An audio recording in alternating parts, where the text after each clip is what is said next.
Hi, I'm Mitch Gallagher from Sweetwater. I'm coming to you, I guess we're on location here. We're in Studio H at Blackbird Studios in Nashville. John McBride, it's great Hello. to see you, man. How are you? Appreciate you sitting down and taking some time with us. Man, it's my pleasure. Believe me. Well, it's our pleasure, and again, thanks for sitting down with us. But what a place.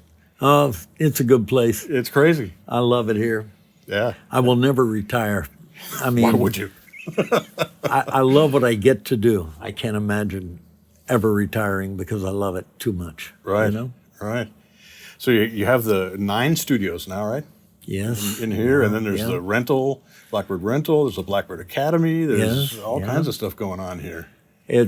I'm kind of a ready, fire, aim guy, you know? I'll have an idea, we'll jump in with both feet and then figure out 6 months later, how are we going to make this work? You know, but no, I have no complaints.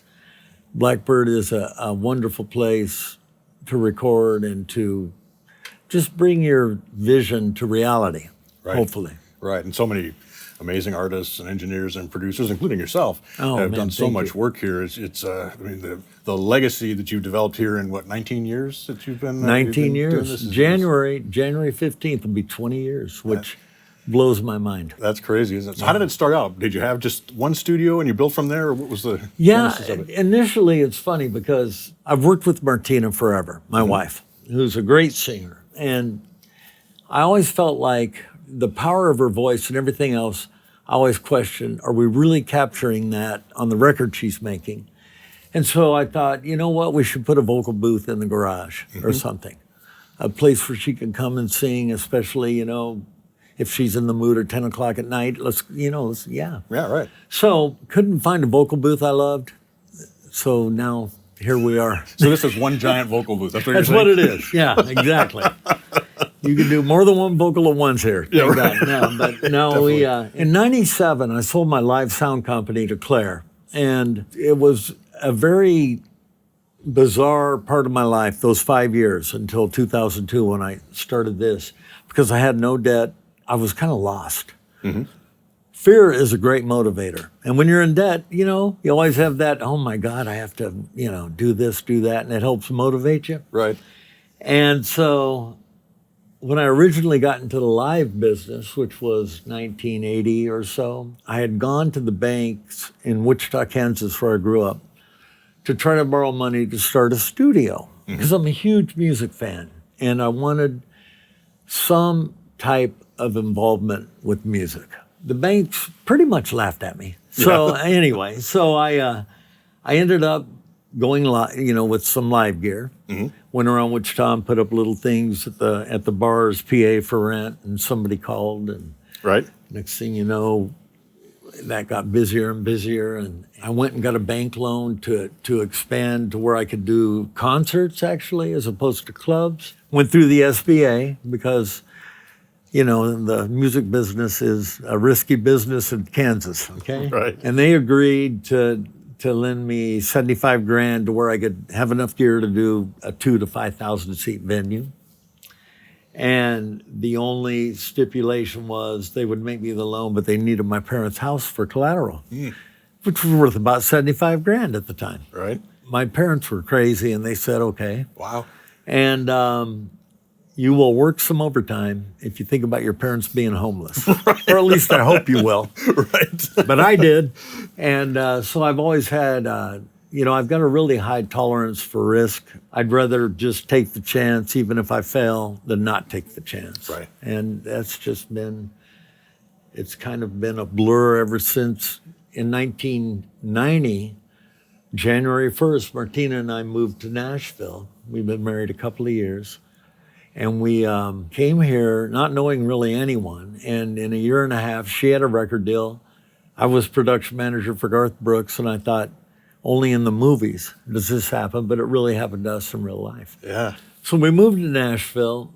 In 1997, I sold my sound company to Claire. It's funny because I got approached by a bunch of the bigger sound companies, but Claire's opinion of them was so high that I really didn't want to talk to anybody else. Yeah.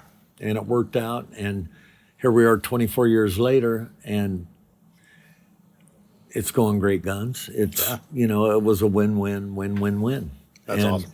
Thank God. But from 97 to '02, I didn't have any debt. It was the weirdest part of my life. And I really don't know that I enjoyed it that much. I don't know why. Yeah. Got to have that little bit of risk to keep you on your toes, man, right? you do. You need that motivation, you know? Right. So in 2002, I bought 2806 Azalea Place. Originally, it was a recording studio, and then for about 10 or 15 years, an ad agency owned it. But they would use the studio to record jingles and do whatever ad agencies do. But they really let the studio go to hell in a handbasket too. I mean, I was told the console that was in there, they'd have to take the modules out, put them in the freezer for 4 or 5 hours. And then when they needed to do a mix, they'd put them in and start mixing as quickly as they could, because when they got hot, they started making noise. Oh, that's a new one. I've never heard that one before. You know what? You never know. Who discovered that, though? Who discovered that if we put the modules in the freezer that... You know, it probably...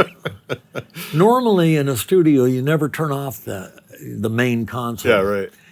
Maybe they turned theirs off, and when they turned it back on, it was quiet for the first hour or something.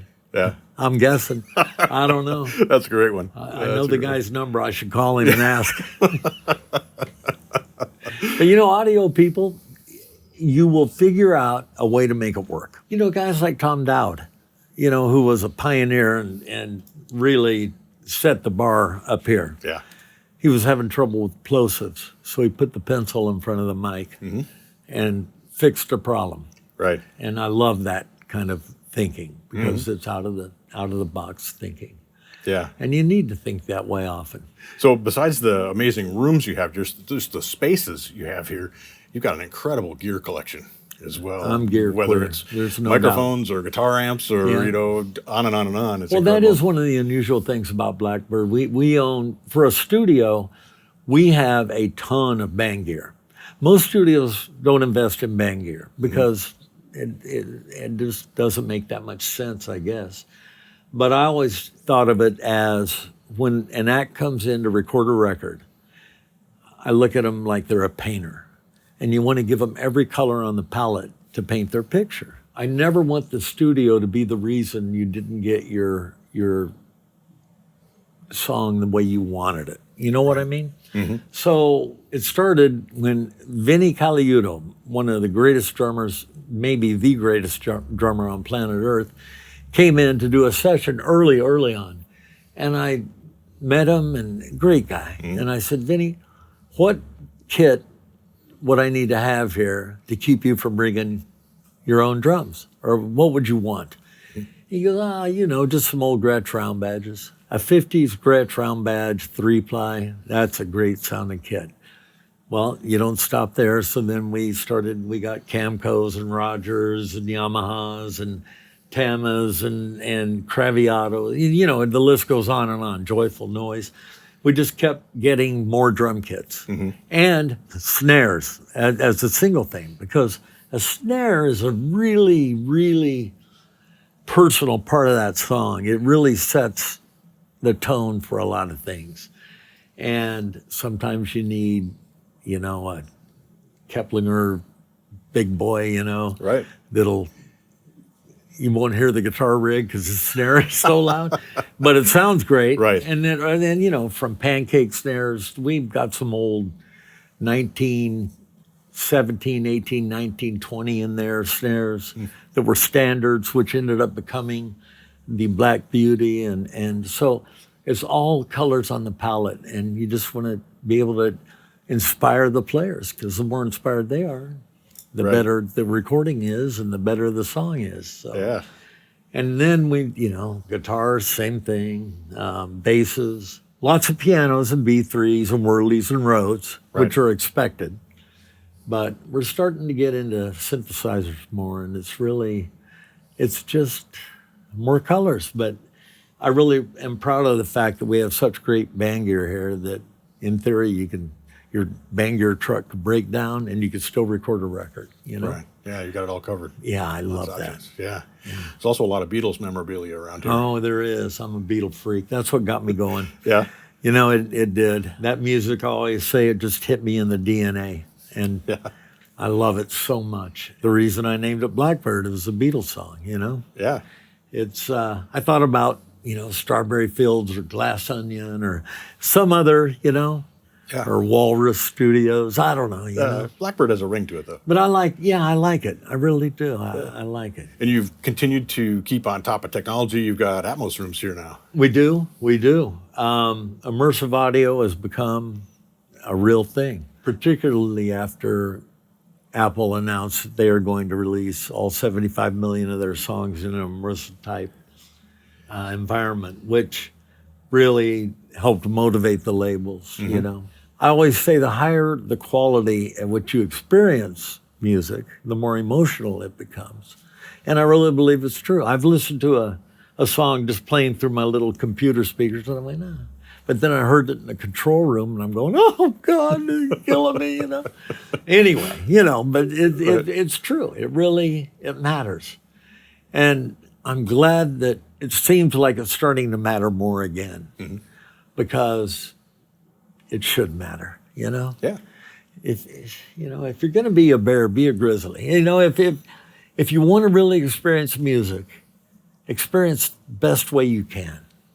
And the end game with all the immersive audio really is headphones. You take your normal stereo headphones you already own, you plug them through this app, and through a bunch of physics voodoo, you hear things behind you or beside you or on top of you. And it really, really is a great experience. Who needs drugs? I mean, this is great, right? And for immersive or for virtual reality and gaming, having the ability to hear things in a 360 type world, that's cool. Yeah. So the one part of the experience is you can't get everybody who records to Blackbird, unfortunately. Not everybody gets the chance to record, but you come up with a way with Kit plugins to bring the sound of Studio A into anybody's studio. You're right. I've never been a plugin fan. Okay, I've been around a long time, and I love analog audio, and I love transformers and tubes and tape, and all the things that I grew up with. That made you fall in love with it. Always knew that if they keep improving these plugins, or digital audio in general, that at some point, hopefully we can't tell the difference between that and vintage. Right. And it's getting closer and closer and closer all the time. And I'm glad it is, because I love great audio. I don't care how it got there. I just love listening to great audio. So I thought, here we have this console. It's a Neve 8078 that I bought from Donald Fagen. He did the Nightfly on that console. And so, when you record, you can't really blame the console, right? So, but I thought, keeping it updated and perfect, it's hard. I have a great tech staff, so thank God for that. And they do a lot of maintenance all over the studio. But I thought someday you won't be able to get parts or this or that. When Matt Kleiman came to me and said, hey, I want to start a company and I want to focus on making Blackbird plugins based around the gear rooms, et cetera here. I thought, you know what? Maybe the time has come. And I'm willing to go for it, if you are. Yeah. So the first one we worked on was a channel out of that console. Let me tell you, that console sounds incredible, and it does. There's not a 640 amp in it. It's all 440s. We use silver Veristrand wire inside it, at $50 a foot instead of cheap wire or whatever. I had to dig and scrape and find all these Blackgate capacitors that are discontinued, but they sound amazing. Right. But instead of 80 cents, they're $10. But you go, you know what? If we're going to do it, let's do it right. So I love the sound of that console, and I thought, let's just see how close we can get. And shockingly, we've made a plugin that I think sounds almost identical to that console. Right. Which is really depressing in a way, but it's also great in a way. Yeah. Because now you can get that sound. forever. Super exciting. I've had the plug-in for a while now and been using it, and there's definitely a flavor to it. Yeah. That the plug-in delivers that you really achieve with it. Now, I haven't worked on that particular console, but just the flavor that the plug-in delivers is awesome. Well, it's really analog sounding, which at the end of the day makes me really happy. You know, saturating the mic input is a great thing to do with that console. I love Neve consoles. Analog distortion sounds great to me. Digital distortion doesn't. Right. Okay. But when you open up that mic pre and you start to get that analog distortion sound, it's kind of exciting. You know, it's like, here I come, you know? I believe that BBM 105 is going to be a really useful tool for people. I love the way it sounds, number one, but the way it works. I mean, it's just, I'll record on that Neve console, and then on a mix day, I may use the BBM 105 again. Do you expect we'll see more aspects of that console and other plugins, or do you have any future Yeah, plans? we're going to actually, you know, there's 40 main inputs on that, and we're going to sample all 40, number one, if people, because no two channels sound exactly the same. This is part of the blessing and curse of analog gear. You could have, we have 36 U47s, no two sound the same. Right. There's slight differences in all of them. Some are perfect for this, some are perfect for that. So we're doing all 40 of those channels. We're doing some other stuff, 2254s. We're doing a Motown EQ. I have 2 original Motowns out of the first 25 ever made. Nice. Mike, the engineer, he passed unfortunately recently, but he had come to the shop about 6 or 8 years ago, and we opened him up, and he goes, "Oh yeah, these are the first 25 because of that and that and that," you know, and I love that. Yeah, right. I love that. And there's a sound of that Motown EQ. I have a Motown EQ in Martina's vocal chain. Even if I don't add or cut or boost any frequency, just having it in the circuit makes it sound better. And it's beautiful. Right. That's It's awesome. so beautiful. So we're trying to do things that maybe there aren't 25 or 50 versions of. You know, we have a lot of kind of rare, weird gear, and we'll do all that too. Right. And unfortunately, I wish it was faster. But you know what? We're getting more efficient in how we're doing everything, and we're doing more beta testing and this and that, so that when we do release the next thing, we know it's solid. Right. Yeah. That's awesome. That's super exciting. It is. It's exciting to me. You know, it really is. Yeah, that's going to be fun. Because even though it kind of pisses me off a little bit, I don't know if I could say that or not, but it kind of bothers me a little bit that people can take the sound of this microphone and that piece of gear and that piece of gear or that compressor or that EQ and get something that is truly world class, you know? But you know what? At the end of the day, bring it on. We got to keep going forward, Yeah. you know? And they're making music with it, right? Oh, yeah. That's the key. Make music. Right. The more music you make, in theory, the better you're going to get at it, you know? But, you know, making a record, it's such a personal and creative thing, you know? Oh, that I want everyone to not have to worry about anything except what they're focusing on, you know, that music. That's what matters. Right. The song. Right. At the end of the day, Yeah. a great song cures a lot of ills, man. I agree. If you have a great song, you can record with Radio Shack mics onto a cassette deck if you want to. It'll still be a great song. Now, when you make a great record out of a great song, 1 and 1 is 5. You know, Right. it's great. Yeah. Yeah, that's awesome. So you're not only doing the studio thing and the plug-in thing and everything, you're about to head out on the road and do some live sound. Oh, yeah, You're still yeah. front of house, right? For Martina? Yes, I do front of house. I love touring. I do. And you know, I'm using an analog desk on the road. Oh, there you go. I'm one of the 2% that does. Still, I just love, I've got a Paragon console. It was a company called ATI. And the guy who owned it, Larry Dropa, ended up buying API, Right. the console company. Yep. And I still use a Paragon, but I'm cheating a little. I have 36 212 mic pre's, API mic pre's Okay. on the road with me.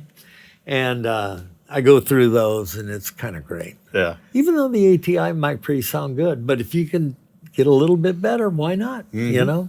Right. luckily we had them here to use them. Yeah, that's great. Yeah. So you mentioned the Motown EQ as part of Martina's vocal chain. What's the rest of the vocal chain? Forever, it's always been Telefunken 251, number 584, and it's an export version, so it has not an AC 701, but a 6072 tube or whatever. And that mic was built on a Friday of a 3-day weekend, and everybody was in a good mood, and the planets lined up, and everything was right. It just sounds like God. I don't know how to describe the sound of that mic. Yeah, I love it so much. So we came out of the mic into a Telefunken V76M mic pre. Recently, Wade Chandler, Chandler, right? Yeah. built me a custom mic pre that we've been using in place of the V76, and I love it. And it's solid state, but it's really English, It sounds amazing, and it's got the coolest fader on it, one of those little half moon. Yeah, right. I love that. Man, John, we appreciate you sitting down with us. Your enthusiasm is infectious and inspiring. I want to go home and make music. I want to do some recordings. So. Well, you know what? We have a lot of passion here. Yeah. And part of me thinks passion is kind of like a magnet, because I don't know if anybody feels like they have enough passion in their lives, but most people don't. So when you find someone passionate about something, you're drawn to that a little bit. The lovely thing about all our passion here is that we put that into the building and the gear, and the attitude of our employees is so wonderful. We have the best bunch we've ever had here, and it feels like home. It's a great place to be. Yeah, so awesome. But thank you. Absolutely. Well, thank you. We appreciate your time. I know you're busy and you're heading out tomorrow. So yeah, we are. We appreciate you sitting down with us and taking time. Utah, Tucson, LA, Hawaii, Minnesota, North Dakota. We're going to get all the... You're covering it, right? We're going to get all the seasons this trip, I think. Well, good luck. Have a safe trip. Thank you. Man, it's a pleasure. Thank you. Thanks very much. Great to see you. All right. And thank you for joining us here at Blackbird Studios. We're in Nashville, Tennessee, and I'm Mitch Gallagher from Sweetwater.